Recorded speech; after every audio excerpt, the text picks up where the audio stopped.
میں نے چند دن پہلے آپ سے یہ کہا تھا کہ مولانا فضل الرحمان نے سیاسی گنجائش کا فارمولہ دیا ہے۔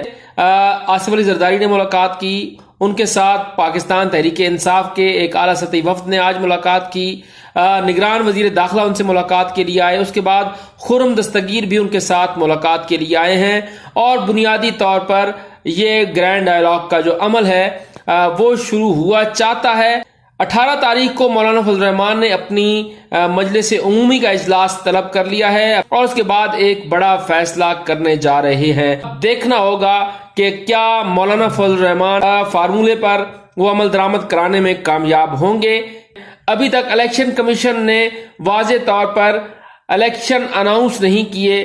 سیاست دان سیاست بچانے کے لیے اب کوئی عملی اقدام اٹھائیں گے، کسی ایک نقطے پر متفق ہوں گے، تو آنے والے دن خصوصاً نومبر جو ہے